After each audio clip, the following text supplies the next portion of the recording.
Hey, here's some news for you. I don't trust politicians. On another note, another news front, I don't trust media.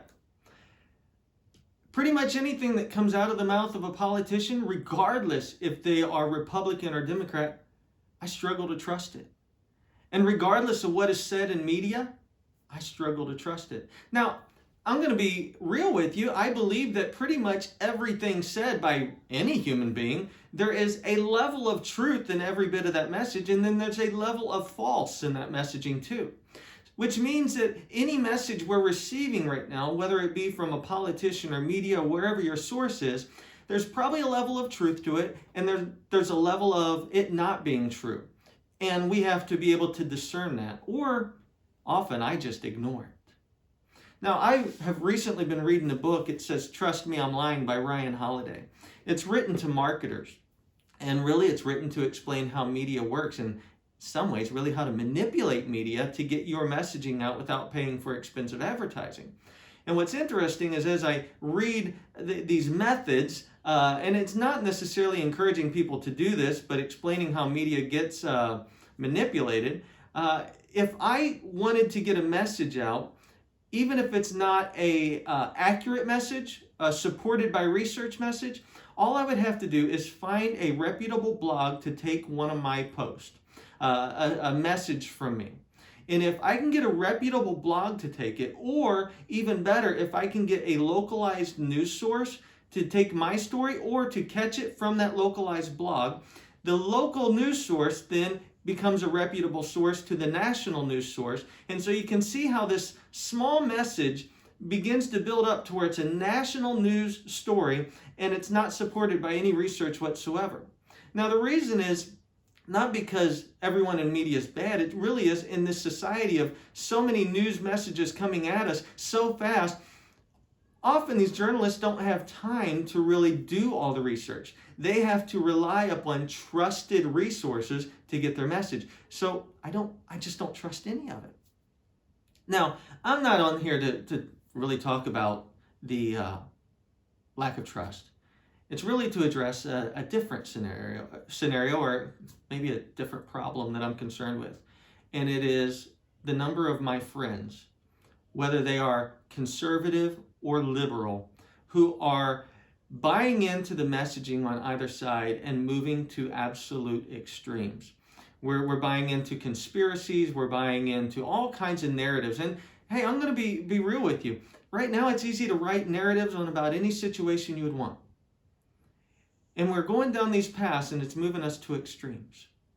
And my question is, what if there's a greater conspiracy at play?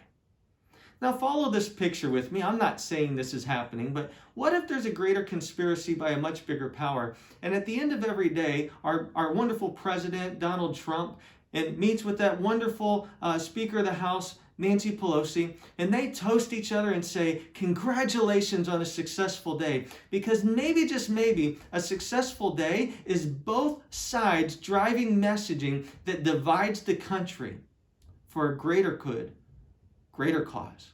Now, I don't know.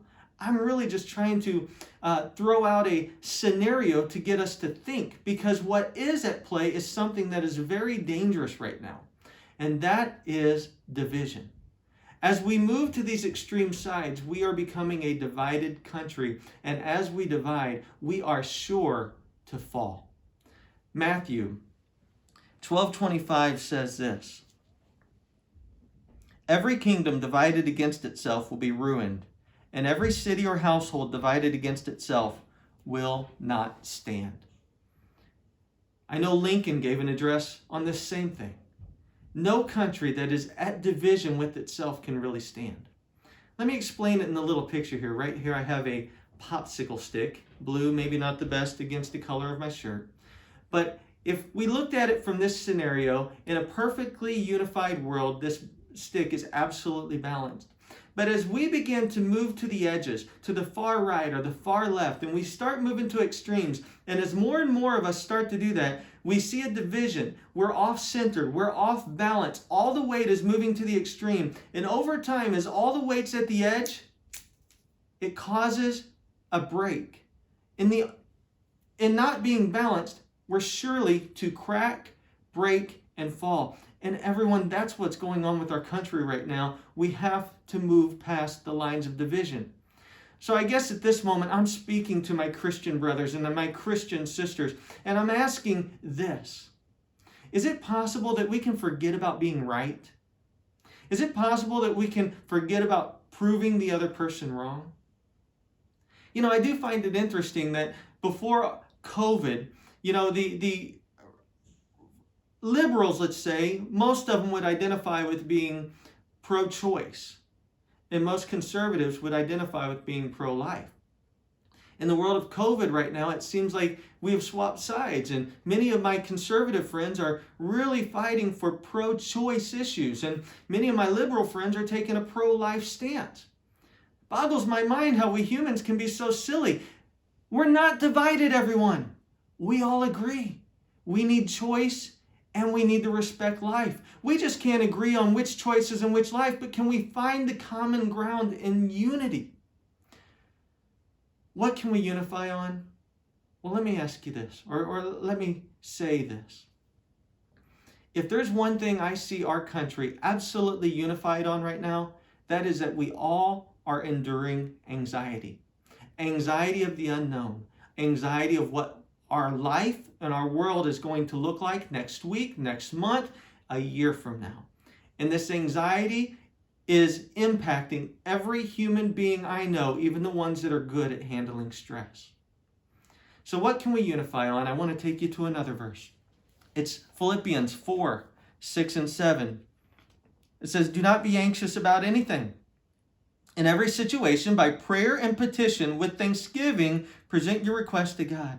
And the peace of God, which transcends all understanding, will guard your hearts and your minds in Christ Jesus." We're already unified on anxiety. Can we unify in prayer? And can we unify in thanksgiving and gratitude? Being grateful for what we have, and quite frankly, looking at the people that we're fighting against and realize how much we love them and care about them and have gratitude for those in our life. Can we come around? Can we put aside our pride? Can we put aside fighting for our rights to just love each other, to embrace one another, to look at their perspective, to listen, to understand, and try to at least gain insight of what they're trying to say, whether you agree or not? And can you hold their hand? Well, I guess in COVID, maybe not hold their hand. Can you pray with them? And can we be thankful for each other and maybe get through this and not break our country? Man, I hope you'll join me.